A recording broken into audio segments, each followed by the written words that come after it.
할렐루야! 살아계신 하나님의 자리를 함께 하시는 줄로 믿습니다. 다 같이 우리 하나님 말씀 봅니다. 에베소서 4장 25절로 32절이 되겠습니다. 에베소서 4장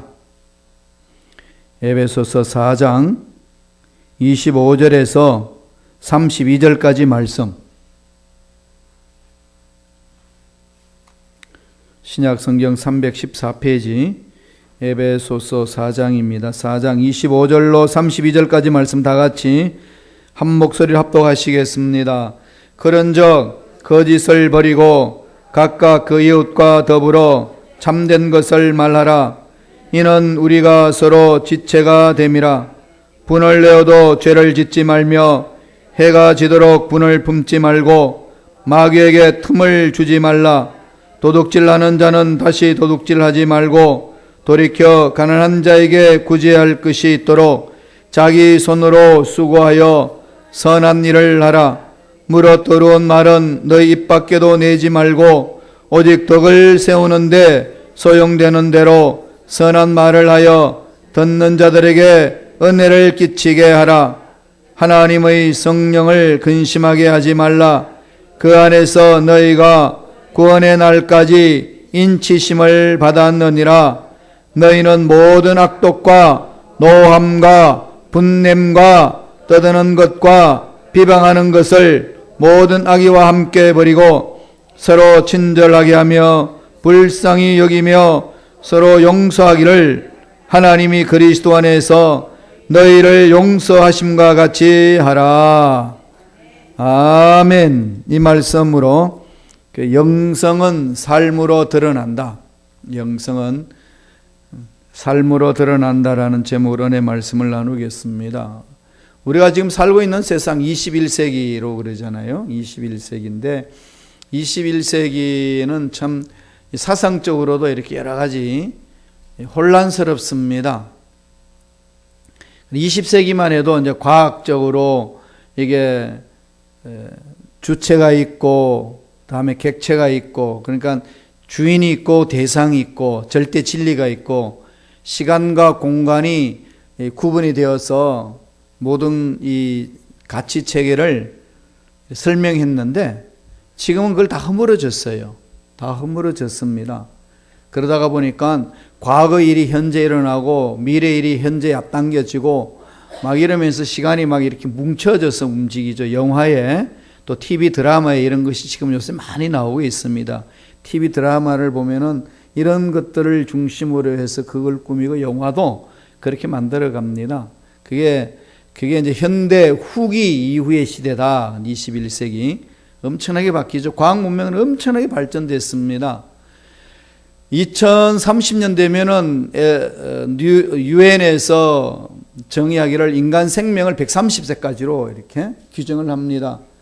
나노 시대가 열리니까 나노라는 것은 숫자입니다. 밀리미터, 센티미터, 메타, 킬로미터 되는 것처럼 나노는 10억 분의 1 작은 규모. 지금 우리가 가지고 있는 이 구조의 10억 분의 1로 단위로 만들어지는 것이 나노입니다.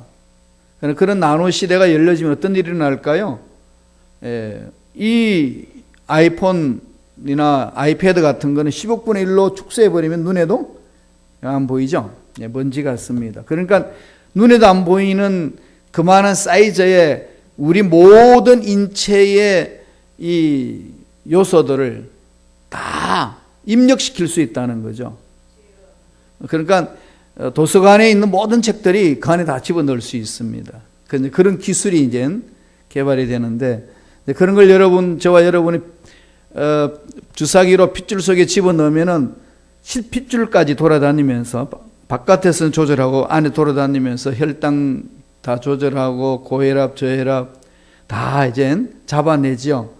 그래서 이젠 백혈구라든지 적혈구라든지 문제가 있는 거 이런 것들 다 조절을 합니다. 그러니까 혈관이 청소되는 거죠. 혈관이 청소가 되면 무슨 현상이 일어나죠? 오래 살죠. 건강합니다. 그래서 이런 시대가 이제 지금 오고 있습니다. 그 다음에 로봇으로 인하여서 모든 일들을 지금 하고 있죠. 지금도 이렇게 같이 하고 있잖아요. 무거운 짐들 다 로봇으로 들잖아요. 여러분 아시다시피 저기 아마존에는 우리가 주문하면은 물건을 사람 일일이 찾지 않고 로봇가 다 찾아다니면서 이렇게 탁 우리한테 올 수 있도록 포장해 주죠. 여러 가지를 이렇게 이제 기계로 다 한다는 겁니다. 어마어마하죠. 이런 시대에 살고 있어요. 앞으로는 더 합니다. 상상을 초월하는 게 오는 거죠. 3D 프린터라고 그래가지고 우리는 프린트하면 그냥 이렇게 복사만 하잖아요. 그러니까 이제 옷을 이제 복사할 수 있는 거죠. 옷을 그대로 만들어냅니다. 이런 시대가 지금 도래하고 있어요. 그럼 이런 시대에 로봇가 인간이 되고 인간처럼 행동을 하거든요. 로봇가 우리하고 대화를 나눠요. 로봇의 피부처럼 만들어져 있어가지고 만져도 체온이 있습니다. 느끼고 울고 웃고. 여기 이제 문제점이 있죠. 그래도 뭘까요? 아무리 사람까지 똑같이 만들어도 영혼은 어떻게 될 것이냐. 영혼 문제입니다. 영혼. 그러니까 과학 문명이 발달하면 할수록 인류는 영혼 문제에 관심을 갖습니다. 그래서 지금은 이 영혼에 대한 갈증이 많이 생기잖아요. 과학이 발달하고 돈이 많고 사회가 더 풍성하게 살면은 행복해질 줄 알았는데 더 갈증을 느낍니다. 그래서 이 시대는 영성 시대다. 영적인 일을 생각하고 추구하는 시대로 통합니다. 그래서 영성 이런 말 많이 쓰지요. 영성. 그래서 우리 기독교 공동체에서 말하는 경건을 이젠 영성으로 많이 표현하고 성령 충만한 모습을 영성적이다, 영적인 삶을 산다 이렇게 이야기를 합니다. 그러면 우리 기독교에서 영적인 삶을 사는 삶을 우리 영성이 있는 삶이다. 참 저 사람 영성이 있다. 찬양에도 영성이 있다. 기도에도 영성이 있다. 사람하는 말 속에도 참 영성이 담겨 있다. 이런 얘기를 많이 하잖아요. 그게 영적인 그 은혜가 넘쳐난다는 거죠. 성경은 그런 인물들로 가득 차 있습니다. 노아나 아브라함이나 엘리야나 다니엘, 선지자들, 여러 선지자들이 하나님의 음성을 듣고 말하는 거죠. 그러나 저와 여러분들도 하나님의 음성을 듣고 살아야 된다는 것을 성서는 가르쳐 줍니다. 생명이 있는 것은 다 자라잖아요. 저와 여러분은 영원한 생명을 가지고 있습니다. 생명이 있는 것이 자라는 것은 자연이치를 통해서 저와 여러분 배웠듯이 영적으로 생명이 있는 우리 신앙생활에는 반드시 성장, 성숙이 있어야 됩니다. 눈에 보이는 것은 이 육체적으로 있는 이 사물, 피조물 세계 아니겠습니까? 그렇지만은 눈에 보이지 않는 세계가 또 있습니다. 그렇죠? 그런 게 대체적으로 뭐가 있죠? 마음이라든지 또 뭐가 있나요? 생각이라든지 이런 부분들은 우리 눈에 보이지도 않고 만질 수도 없는 거죠. 이런 것을 조영기 목사님이 아인슈타인이 말했던 물리학에서 이야기했던 1차, 2차, 3차, 4차 차원 써진 Fourth Dimension이라는 용어를 써서 영적인 삶을 설명을 해줬어요. 그걸 가지고 4차원 영성이라고 그럽니다. 그게 뭔가 하면은 1차는 이렇게 점들이 이어져서 선의 세계, 선이 세계, 선으로 연결된 1차원 세계. 2차원 세계는 뭐가 될까요? 선과 선이 연결되면 뭐가 되죠? 면이 생기죠. 면이 생긴다. 그걸 2차원이다. 그럼 3차원은 뭐겠어요? 면과 면이 붙으니까 뭐가 되죠? 부피가 생기는 거죠. 공간이 생기는 거죠. 그래서 1차는 점과 선의 세계를 말하고 2차는 면의 세계를 말하고 3차는 이 공간 세계를 말합니다. 그러니까 우리가 살고 있는 이 세상은 3차원 세계에 있는 거죠. 그러면 이 3차원 세계를 다 품고 있는 눈에 보이지 않는 세계를 4차원 세계다. 그렇게 이야기를 합니다. 아인슈타인이 물리학에서 뭐라고 그러냐면 높은 차원의 세계가 낮은 차원의 세계를 지배한다 그랬습니다.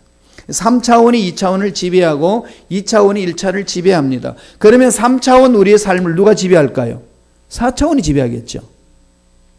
영적인 삶이 영적인 것이 우리를 지배하는 거죠. 그것이 주님이 하신 말씀입니다. 마태복음 6장 33절이 있죠. 뭐라고 그랬죠? 먼저 그 나라와 그 의를 구하라. 그 나라와 그 의는 4차원의 영적인 세계죠. 하나님 뜻이니까, 하나님 나라니까.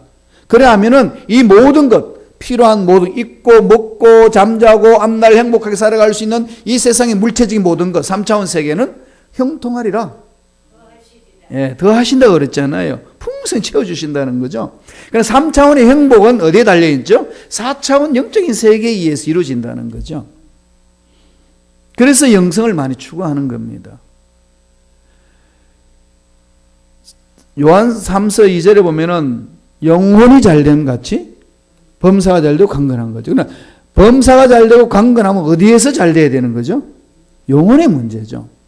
인간은 이 세상에 살면서 현재 보이는 것에 의해서 살아가는 것 같지만은 지극히 영혼의 문제입니다. 영혼의 문제가 올바로 서 있지 않으면 이 세상 삶에 공허함을 느끼는 거죠. 그게 지금 과학 문명에 살고 있는 이 지구촌에 살고 있는 모든 사람들의 모습입니다.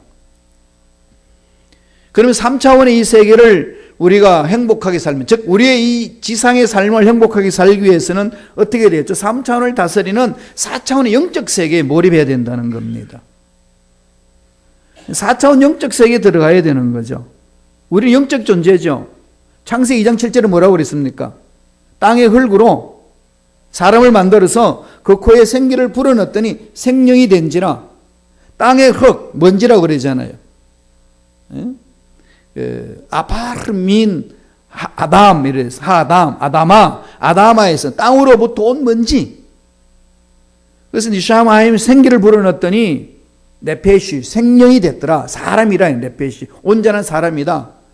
그걸 영어로 이렇게 번역해 놓은 것을 보면은 하나님의 숨, the breath of God, 하나님의 숨, 다음에 spirit, 영이 땅 형상으로 만드는 그 속에 들어가면은 생명, 살아있는 존재, a living being, a living soul, 이렇게 번역을 해놨어요. 살아있는 존재가 누구냐?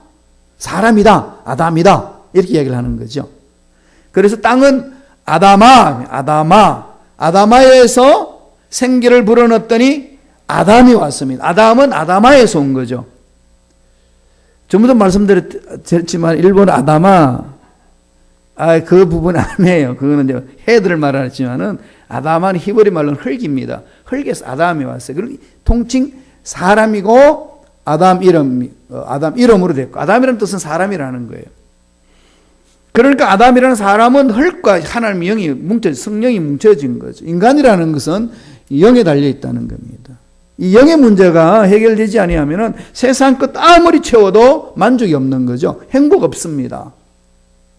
높은 자리 있고 물질 풍부하고 건강해도 늘 공허해지는 거죠. 왜 그럴까요? 영적인 존재이기 때문에 그래요. 그래서 우리가 육체에 질병이 들리면은 이게 또 심신이 또 고통스럽잖아요. 그러니까 다 같이 조화를 이루고 있습니다. 그러면 하나님 뭘 말씀하시죠? 영혼의 문제 해결돼야 된다는 거죠. 먼저 그 나라 그 일을 구하고 영혼이 잘된 같이 이 부분에 날 집중하라는 겁니다. 그럼 영적인 세계에 의해서 우리 3차원 이 삶이 지배를 받습니다. 영적인 세계에 관심 갖고 영적인 일의 삶을 살아가는 것이 영성이라는 거죠. 그걸 우리나라로 말하면 우리 순복음교회에서 말하는 것은 성령 충만하라, 이 얘기입니다. 성령 충만한 거죠. 영적인 삶이라는 것은 성령에 사로잡힌 삶 아니겠습니까?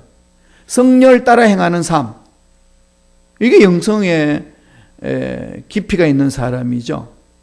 3차원의 세계에 이끌려가는 사람, 육적인 사람이라고, 그리고 성서는 그렇게 얘기합니다. 바울이 육신에 속한 사람이다. 그리고 영적인 삶, 4차원의 세계, 4차원 영성에 이끌림을 받는 사람을 영에 속한 사람, 신령한 자다, 이렇게 얘기를 합니다. 그러면 이 신령한 자는 어떻게 삶으로 표현될까요? 표현되거든요. 눈에 보이지 않는 영이 우리 속에 임재함으로 우리가 움직이잖아요. 삶은 나타나거든요. 그럼 우리의 이 지상에서 행복은 영적인 세계에서 주어지는 은혜가 우리에게 임재해야 우리는 행복하면 살 수 있습니다. 그러면은 이 4차원 세계를 하나님이 기뻐하시는 삶으로 살아내야 된다는 거죠. 4차원 영적인 삶 속에 우리의 마음이 집중해야 됩니다. 그럼 어떻게 해야 될까요? 오늘 이 본문을 보면은 4가지로 설명을 해줍니다. 첫째로 마음의 생각을 지키라는 거죠. 마음의 생각을 지키라. 성서는 늘 마음의 생각을 강조해 줍니다. 오늘 에베소서 4장 26절 27절 읽어볼까요? 다 같이 한 목소리 천천히 읽겠습니다. 분을 내어도 죄를 짓지 말며 해가 지도록 분을 품지 말고 마귀에게 틈을 주지 말고, 분을 내어도 다음에 분을 품지 말고, 분을 내는 거 허용되죠. 분을 내는 거 어디서 출발하죠? 마음이죠. 예, 마음의 생각. 이 생각이, 분이 나는 생각으로 가득 차면은 이 마음에 요동함이 있는 거죠. 마음과 생각은 같이 갑니다. 이걸 조금 더 생물학적으로 분석하면은 마음은 레브, 히브리 말로 레브예요. 레브. 심장이에요. 심장. 잠언서 4장 23절에 뭐라고 이야기했죠? 무릇 지킬 만한 것보다도 더욱 내 마음을 지키라. 생명이 이에서 남이라. 그때 마음이 뭐냐? 레브인데, 레브는 번역하면 하트입니다. 심장이에요.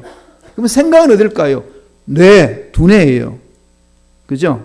브레인입니다. 그러니까 우리의 삶은 브레인과 하트의 조화가 이루어서 우리가 움직이는 거죠. 그렇게 갑니다. 그러면 브레인과 하트가 우리 삶을 지배하는데, 브레인이 삶을 지배할까요? 하트가 삶을 지배할까요? 예, 마음이 지배하죠. 마음이 지배합니다. 예를 들어 드릴까요? 다 잘 아시죠, 그죠? 예, 마음이 지배해요. 어떤 모임이 있는데 그 모임에서 내가 삐졌어. 내가 빠지면 그 모임이 문제가 생겨. 내가 해야 될 일이 난 하니까. 그걸 다 알고 있어. 그런데 그 모임 자체에서 삐졌어. 그럼 갈까요, 안 갈까요?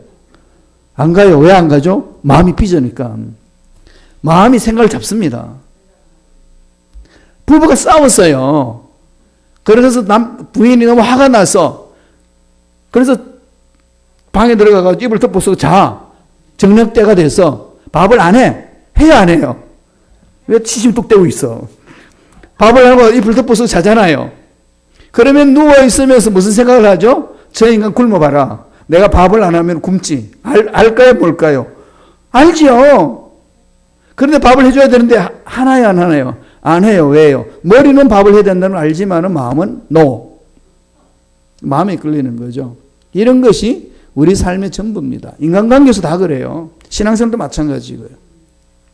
마귀가 유다를 잡을 때에 먼저 어디를 잡았죠? 가룟 유다의 마음의 생각을 집어넣습니다. 무슨 생각? 예수를 배반할 수 있는 생각을 마음속에 집어넣고 빠져버립니다. 그러니까 그 마음이 그 생각을 잡고 있는 거죠.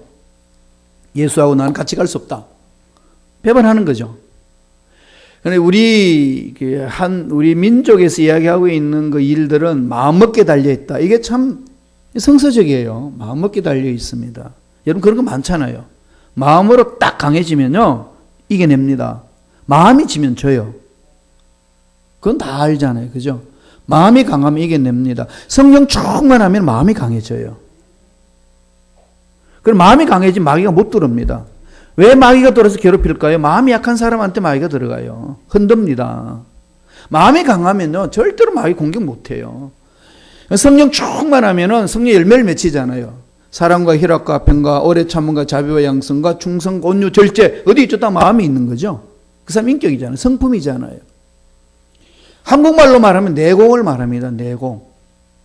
신앙이 성장 성숙하면 예술에 인하여서 성령에 인해서 내공이 강해지는 거죠. 어떤 공격이 와도요. 어떤 비판 와도 흔들리지 않습니다. 어떤 환경 앞에서도 흔들리지 않죠. 강하니까. 이걸 지키라는 거죠. 이거 못 지키면 흔들려 버립니다. 환경에 의해서. 그래서 무슨 생각으로 품어야 될까요? 이 생각을 아버지 말씀으로. 그렇죠. 아버지 마음 말씀으로. 그러니까 새가 우리 머리 위로 날아다니면서 똥을 싸가지고 머리에다가 묻힐 수는 있어요. 그렇잖아요. 그렇지만은 새가 내 머리 위에 둥지를 트는 것은 내가 막을 수 있습니다. 새가 날아가다가 똥 싸는 거 어떻게 모르잖아요. 떨어뜨릴 수 있죠. 맞을 수 있어요. 그러나 새가 내 머리에 앉아가지고 자기 집을 짓는 것은 충분히 쫓아낼 수 있습니다. 마귀가 지나가면서 공격해서 나를 미혹시켜서 넘어질 수는 있지만은 마귀가 자리 잡도록 만들지 않을 수는 있는 거예요. 그 차이입니다. 그래서 그렇게 하려면 어떻게 되죠? 내 생각 속에 말씀으로 사로잡아야 돼요. 하나님의 주신 말씀으로 잡아야 됩니다. 생각대로잖아요. 이 세상의 모든 문명은 생각대로 되고 우리 인생도 생각대로 됩니다. 안 된다 생각하면은 안 되는 결과를 초래합니다. 이스라엘 백성들이 죄악으로 인하여서 심판받을 때 하나님이 예레미야를 통해서 선포하신 것이 뭐냐 하면은 이 백성은 내가 그를 심판하는데 왜냐하면 그들의 생각의 결과라 그럽니다. 생각의 결과다. 심판받을 수밖에 없는 생각만 하고 산다는 거죠. 실패를 하는 것도 마찬가지입니다. 그러니까 오늘 우리는 그 생각의 말씀을 잡아야 되죠. 분이 나요. 날 수 있어요. 분 내라는 겁니다. 그러나 그 분을 다스리라는 거죠. 분이 날 이기게 못하게 하라는 겁니다. 그럼 마음을 잡아야 돼요. 뭘로요? 말씀으로. 하나님 말씀이에요. 그래서 날마다 말씀을 아버지 음성을 들어야 되고 말씀을 붙들어야 됩니다. 이건요 몸부림치지 않으면 당해요. 그래서 자꾸 우리가 허우적거리는 거예요. 날마다 생각을 하나님은 살아계시고 죽은 자도 살리시고 없는 것도 있게 하시고 풍성하신 하나님, 채우시는 하나님, 행복해지길 원하시는 하나님, 그게 늘 마음속에 막 그려져야 돼요. 이게 문제 딱 일어났다면 그 생각 속에 쫙 파묻혀야 돼요. 우리는 눈으로 본 것만 가지고 믿고 그냥 그게 나가잖아요. 아무리 이렇게 제가 큰 소리 쳐도 좀 먹을 것이 없고 돈도 없고 이러면 초래져요. 아이고 큰일 났네. 그런데 말씀으로 무장되면 그런 상황이 와도 이겨냅니다. 하루치면 안 돼요. 이겨내요. 한순간은 까마득하고 한순간은 절망을 느끼는 것 같은데 그러나 그 말씀이 나를 붙들어 줍니다. 생각을 지키는 거죠. 이 생각이 말씀에 사로잡혀 우리 삶이 지배를 받는다는 겁니다. 이 생각 사업할 때도 마찬가지예요. 직장 다닐 때도 마찬가지입니다. 그래서 생각을 잡아야 되는데 어떻게 잡아야 되죠? 말씀으로. 말씀은 힘이 있습니다. 살아있습니다. 생명력이 있습니다.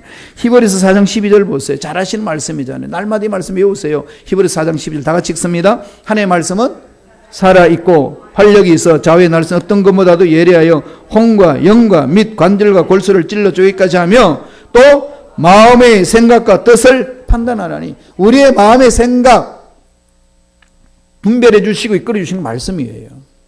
말씀은 살아있습니다. 살아있어요. 활력이 있다고 그랬죠. 활력이라는 말은 히브리 헬라 말로 뭐라고 그랬죠? 다 잊어먹었어요. 다 잊어먹어도 괜찮아요. 또 제가 말씀드릴게요. 에네르기스. 헬라 말로 에네르기스. 에네르기스에서 영어 단어가 나왔어요. 뭐가 나왔죠? 에너지. 말씀에 에너지가 있습니다. 말씀이 내 가슴을 치면요, 나도 모르게 힘이 나와요. 대단하죠? 그거 체험해 보셨나요? 막 말씀이 막 이렇게 꿈틀거리면서 내 마음을 강태해 줍니다. 그래서 말씀으로 내 생각, 마음의 생각을 지켜야 된다는 거. 늘 그걸 강조해 주고 있어요. 생각을 붙으세요. 생각을 늘 말씀으로 집어넣으세요. 생각에는 성공한다는 생각, 승리한다는 생각, 이미 승리했다는 생각, 잘 될 수밖에 없다는 생각. 환경은 아무리 어려워도 하나님 안에서는 잘 된다. 이 생각을 자꾸 가지셔야 됩니다. 그게 4차원 영성 안에 들어가는 삶이거든요. 그래서 생각하면 가는 거죠. 그 생각했으면 어떻게 되죠? 그대로 믿고 가는 거죠. 그러니까 생각과 꿈과 믿음은요, 같이 갑니다. 그죠? 나중에는 생각만 해도 기도로 될 때 있잖아요. 영적으로 깊이가 들어가면 생각만 해도 하나님 응답해 주실 때 있습니다. 같은 맥락 속에 있어요. 그래서 이 생각, 마음의 생각, 그게 있으면은 믿어지는 거고, 그 말씀에서 믿어지니까 하나님이 주시는 꿈이 내한테 꿈틀거리는 거죠. 내가 스스로 꿈꾸는 게 아니고 하나님이 주시는 꿈을 가지고 달려가는 거죠.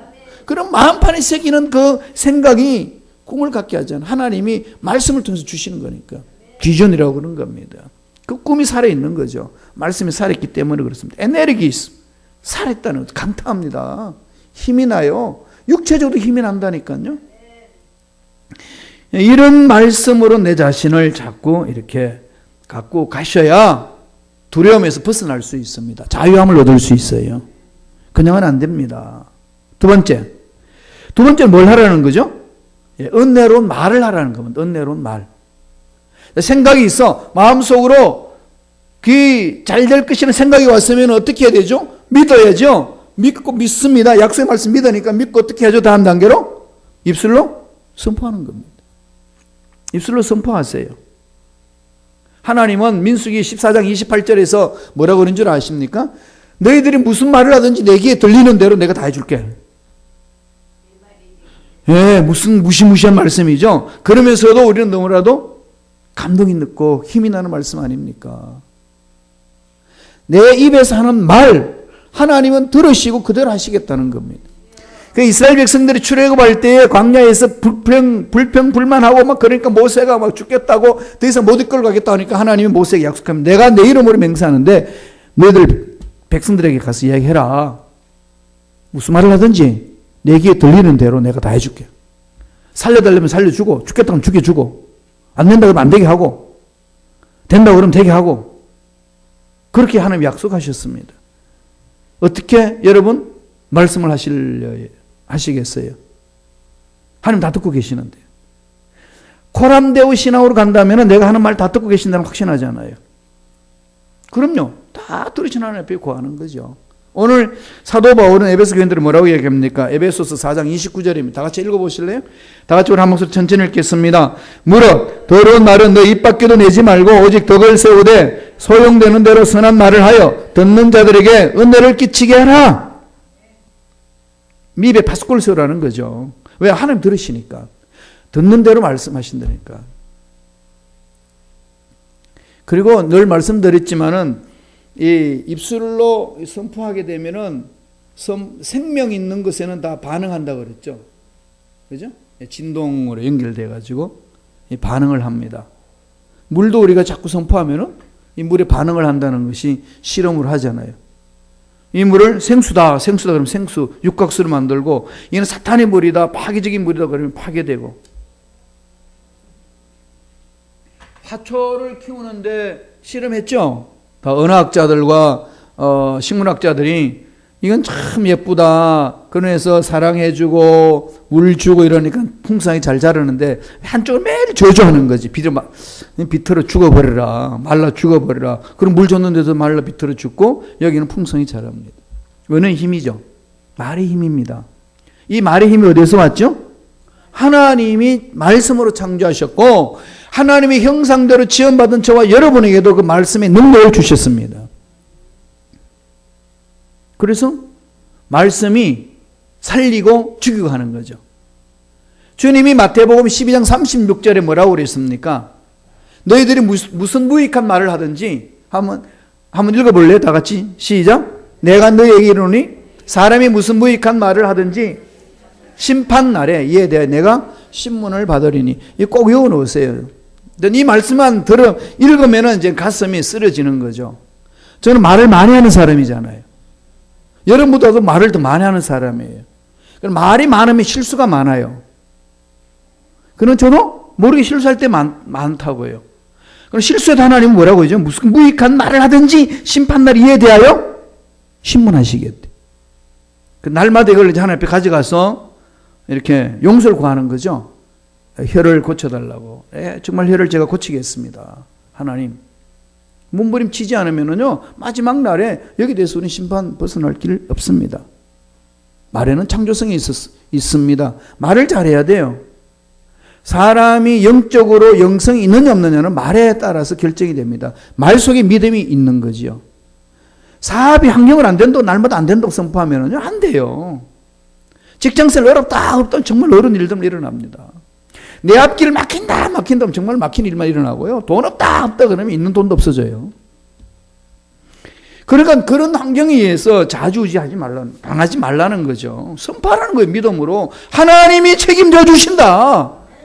죽은 자도 살리시고 없는 것 있겠으나 하나님이 너희들 하는 말을 다 들으시고 말씀하신다. 이 말 하면은 다 그래요. 김 목사 무슨 배짱으로 그런 소리 하냐. 전 배짱 없어요. 하나님 말씀을 순종하는 것이. 죽든지 살든지 나는 주를 따라가는 것이 내 인생인지라. 망해도 하나님 뜻이요, 흥해도 하나님 뜻이요, 성공해도 하나님의 뜻이요, 실패도 하나님의 뜻인데 하나님 알아서 하실 것인데 저는 약속의 말씀 믿고 선포하는 거죠. 그리고 믿고 따라 가보는 거고 그렇게 가봤더니 지금 여기까지 와 있습니다. 저번에 말씀드렸습니다만 독일에서 생활할 때는 정말 죽는 줄 알았어요. 더 힘들었어요. 왜냐하면 비자가 안 풀어지니까.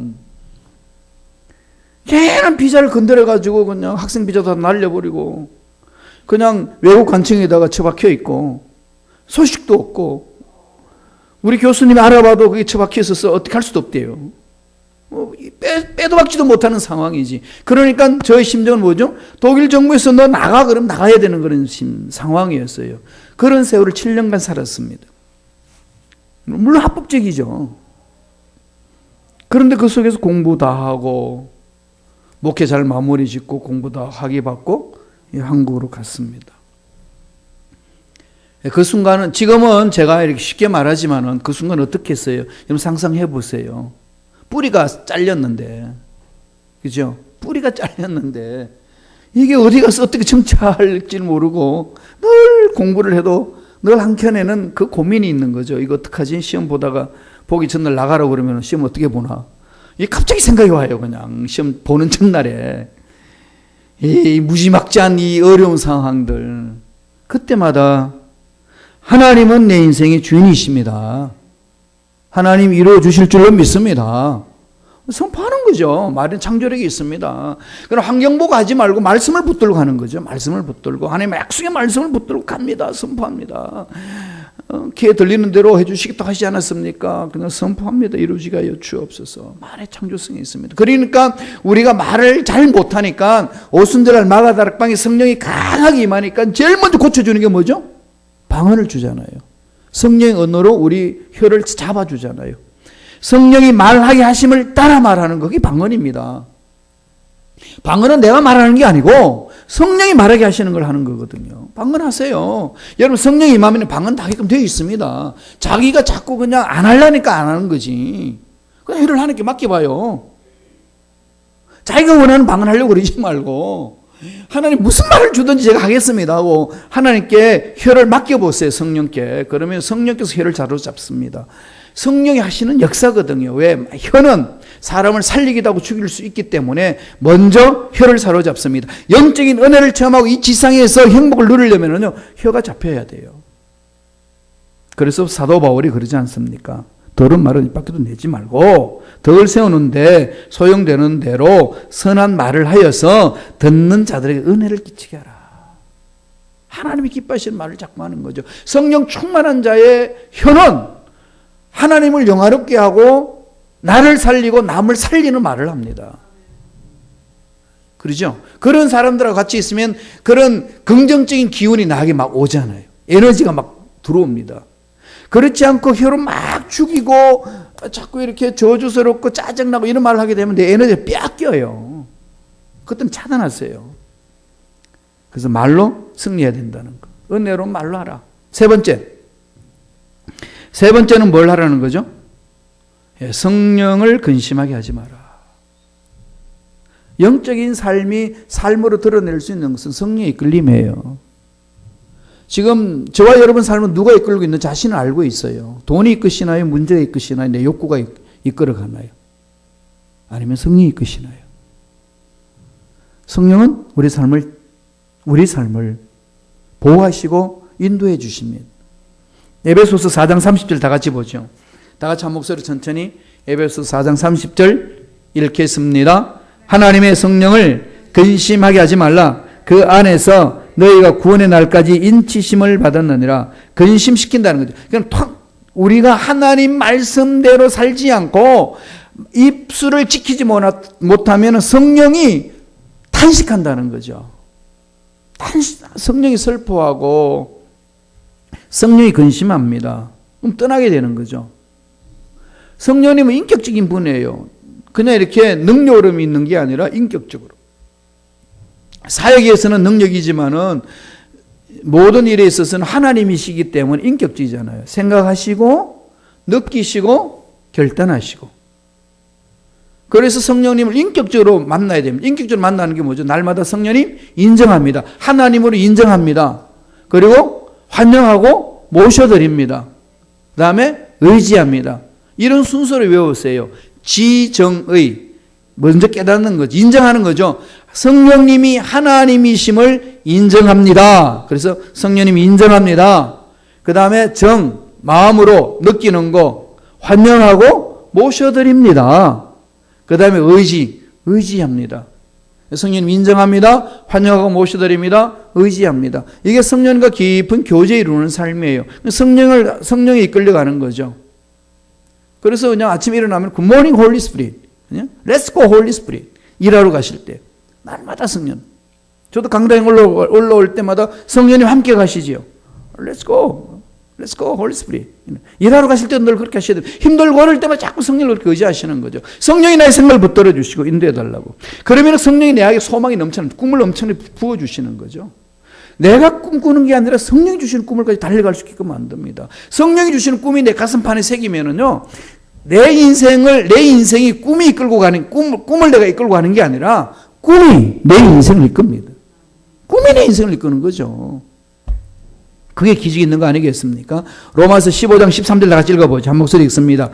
시작. 소망의 하나님이 모든 기쁨과 평강을 믿음 안에서 너희 안에 충만하게 하사 성령의 능력으로 소망이 넘치게 하시기를 원하노라. 성령의 능력으로 주시는 것은 꿈이에요. 비전입니다. 예. 환경 문제 아니에요. 환경은 뒤집어지고 꼬여지고 엉망진창이고 정말로 시궁창 같은 그런 내 인생 같지만은 성령의 능력이 임하면은 성령께서 꿈을 주시는 거죠.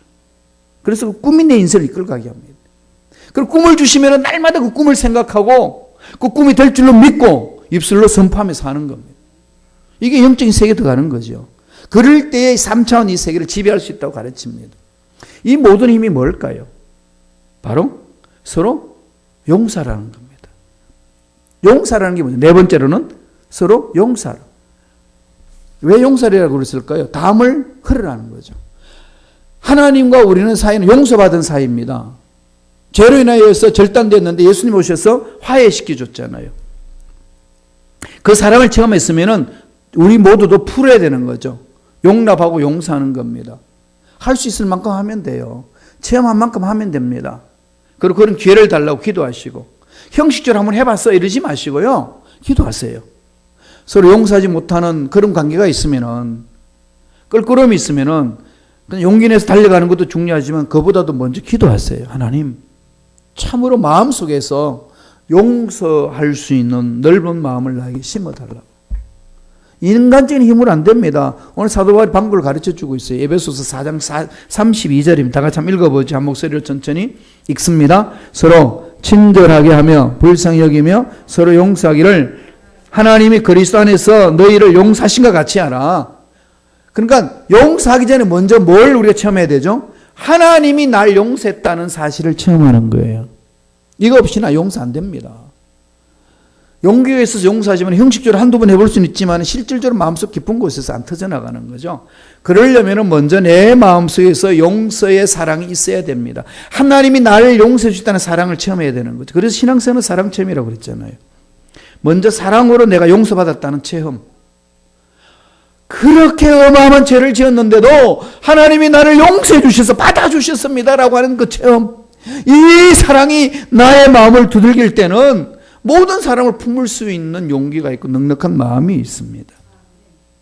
이게 신앙의 원동력이잖아요. 이게 막혀 있으면 다 막힙니다. 하나님과 나의 관계가 뚫려야 돼요. 이게 영적 세계잖아요. 4차원의 영적인 세계 속에 들어가야 4차원 영적 세계가 높은 차원이 있기 때문에 높은 차원이 낮은 차원을 다스림으로 3차원의 우리의 삶을 다스려 주는 거죠. 영적인 생활이 꽝이다. 3차원 생활을 어떻게 다룹니까? 허우적거리다 끝나는 거지, 인생. 혹시나 해서 한번 살아봤는데 역시나하고 끝나는 거죠. 버나다 쇼처럼 우물쭈물 하다가 이렇게 될 줄 알았다. 이러고 마는 거죠, 인생. 인생이 그런 인생인가요, 우리가? 우리는 인생의 최고의 날을 향해 달려가고 있잖아요. 아직까지 최고의 날을 맛보지 못했어요. 죽어서 하나님 만나는 날이 최고가 아니겠습니까? 그 날을 달려가는 우리 삶에 우물쭈물하다가 이렇게 끝나게 되겠습니까? 날마다 주시는 하나님의 성령으로 생각하고 꿈꾸고 믿고 입술로 선포하며 가는 거죠. 생각을 지켜야 됩니다. 마음의 생각을 말씀으로. 그리고 말씀으로 내 마음의 말을 하게끔 해야 돼요. 그래서 성령의 인도를 받아야 되고 하나님의 사랑을 푹 체험해야 됩니다.